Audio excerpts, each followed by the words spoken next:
ठीक है, चलिए इसे थोड़ा गहराई से समझते हैं। अक्सर देखा गया है कि लोग श्री कृष्ण और नारायण को बिल्कुल एक ही मान लेते हैं। हाँ, आमतौर पर यही होता है ना? मतलब शंख चक्र वाले भगवान और बांसुरी वाले भगवान दोनों बस एक ही सत्ता के दो रूप हैं।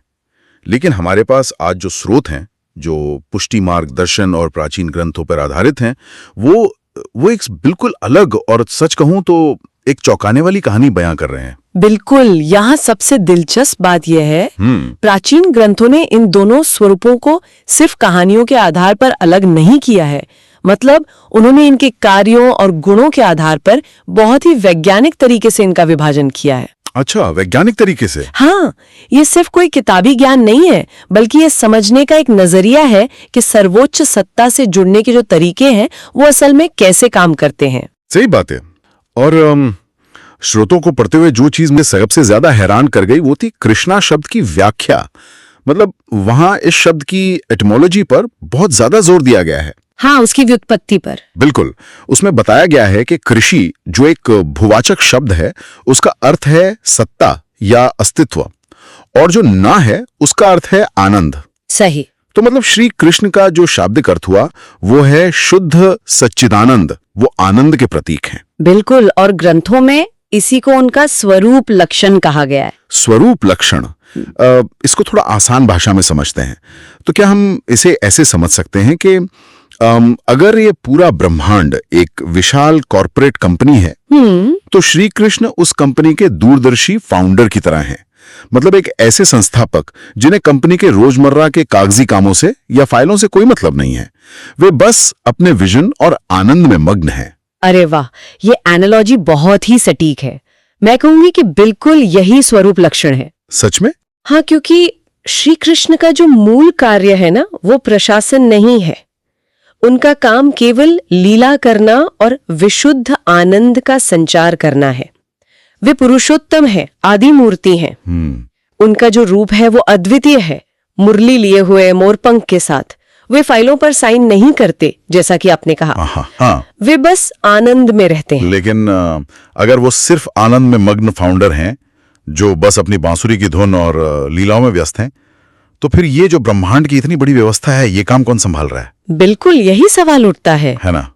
सूरज को उगना है, कर्मों का हिसाब रखना है, और स्त्रोतों में यहीं पर नारायण की एंट्री होती है। जो मुझे बहुत रोचक लगा वो ये कि स्त्रोतों में नारायण को स्पष्ट रूप से ब्रह्मांड का एग्जीक्यूटिव ऑफिसर कहा गया है। हाँ, एग्जीक्यूटिव ऑफिसर। अगर हम दर्शन की भाषा में कहें तो नारायण समष्टि अंतर्यामी है। समष्टि अंतर्यामी, इसका क्या मतलब हुआ? इसका मतलब है कि वो पूरे ब्रह्मांड के प्रशासन को भीतर से संभालते हैं, जैसे सृष्टि की उत्पत्ति, उसकी स्थिति और लय, जो ब्रह्मा विष्णु व शिव के कार्य हैं। बिल्कुल सही। उन सब का जो समग्र नियंत्रण है वो नारायण के पास है। नारायण की उत्पत्ति अक्षर ब्रह्म से जुड़ी हुई है, और वे प्रकृति, पुरुष, काल, मतलब समय। हाँ, समय। तो प्रकृति, काल और कर्म के नियमों के अंतर्गत कार्य करते हैं। वे सिस्टम को चलाते हैं। अच्छा, तो यहाँ आकर बात वास्तव में बेहद रोचक हो जाती है। देखिए, अगर नारायण सब कुछ कंट्रोल कर रहे हैं, पूरी दुनिया का एडमिनिस्ट्रेशन उनके हाथ में है, हाँ, तो फिर पदानुक्रम में यानी हायरार्की में श्री कृष्ण उनसे ऊपर कैसे हुए? मतलब दुनियावी नजरिए से देखा जाए तो असली पावर तो नारायण के पास हुई ना, जो नियम बना रहा है वही तो बॉस है। ये बहुत ही लाजमी सवाल है, लेकिन अगर हम इसे व्यापक संदर्भ से जोड़कर देखें तो नारायण ब्रह्मांड के नियमों से बंधे हुए अधिकारी हैं। वो प्रकृति और कर्म के नियमों से बंधे हैं। अच्छा, लेकिन जो सर्वोच्च सत्ता है वो इन नियमों से ऊपर होनी चाहिए, है ना? नारायण गुण अवतार के करीब है, जबकि कृष्ण आनंद की चरम सीमा है। असली पावर नियमों में बंधे होने में नहीं, बल्कि उन सब से पूरी तरह मुक्त होने में है। अरे वाह, मतलब प्रशासन करना एक जिम्मेदारी है, लेकिन आनंद एक अवस्था है। बिल्कुल, और सत्ता और प्रशासन के इस अंतर का सीधा असर इस बात पर पड़ता है कि इन तक पहुंचा कैसे जाए। पहुंचने का तरीका भी अलग है। हाँ, श्रोतों में एक शब्द आता है लोक वेद अतीत। लोक वेद अतीत? हाँ, श्री कृष्ण लोक वेद अतीत है। मतलब वे दुनिया के और वेदों के नियमों से पूरी तरह परे हैं। अच्छा, तो इसीलिए वो जो माखन चोरी करना या एक साधारण बालक की तरह धूल में खेलना, बिल्कुल, वो कोई प्रशासनिक कार्य तो है नहीं, हाँ वो तो लीला है। वो शुद्ध प्रेम की लीला है। दूसरी तरफ नारायण जो है वो लोक वेद प्रसिद्ध है। इसका मतलब कि उन्हें नियमों से जाना जाता है। हाँ, वे वैदिक नियमों और विधियों से पहचाने जाते हैं। उन तक पहुंचने का रास्ता नियमों और मंत्रों से होकर जाता है। लेकिन स्रोतों के अनुसार श्री कृष्ण की प्राप्ति केवल मशीनी साधनों या रटे रटाए मंत्रों से नहीं हो सकती। तो फिर कैसे होती है? इसके लिए अनन्य भक्ति चाहिए, मतलब एक्सक्लूसिव डिवोशन। और गुरु सेवा की आवश्यकता होती है। तो इस सब का असल मतलब क्या है?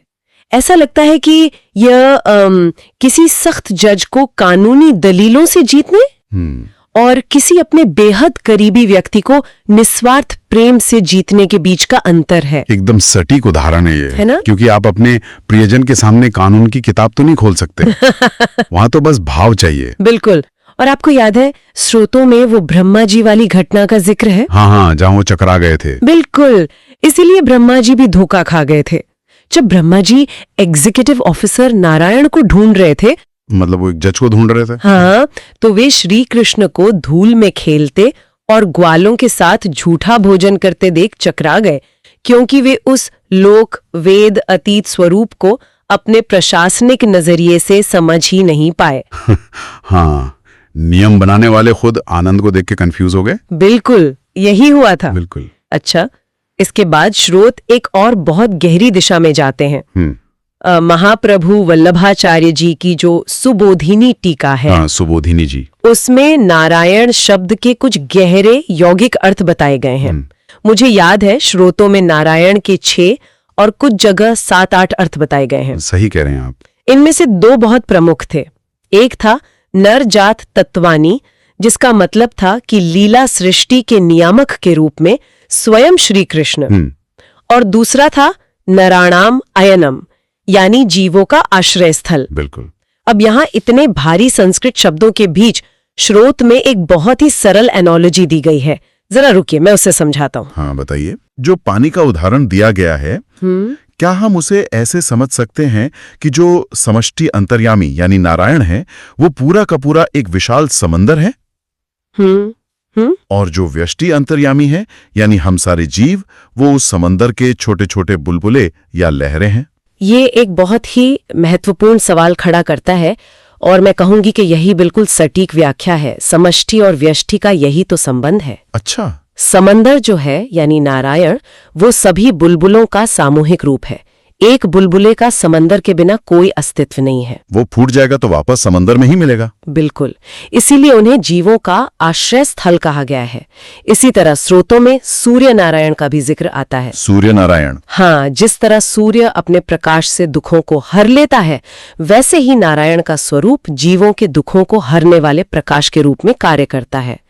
वे पूरे सिस्टम को चलाते हैं। तो अगर इस पूरे डीप डाइव को हम समेटें तो हमने कृष्णा यानी मूल आनंद से लेकर नारायण यानी ब्रह्मांडीय प्रशासक तक की एक बहुत ही शानदार यात्रा की है। बिल्कुल। मतलब एक तरफ नारायण है जो समंदर की तरह सबको आश्रय दे रहे हैं, नियम चला रहे हैं, और दूसरी तरफ श्री कृष्ण हैं जो नियमों से पूरी तरह मुक्त होकर बस निस्वार्थ प्रेम और आनंद बांट रहे हैं। हाँ, और ये कोई पुरानी थ्योरी नहीं है। आज के जीवन में भी ये सोचने का एक नजरिया है। वो कैसे? देखिए, जीवन में सिर्फ नियमों और प्रोटोकॉल का पालन करना ही सब कुछ नहीं होता। शुद्ध प्रेम और आनंद की अवस्था नियमों से कहीं ऊपर होती है। नारायण हमें एक व्यवस्था देते हैं जो जरूरी है, लेकिन जो अंतिम लक्ष्य है वो उस परम आनंद को पाना है जो किसी शर्त से बंधा न हो। क्या बात है। और इसी बात में मैं अंत में सोचने के लिए एक गहरा विचार छोड़ना चाहूंगा। बिल्कुल।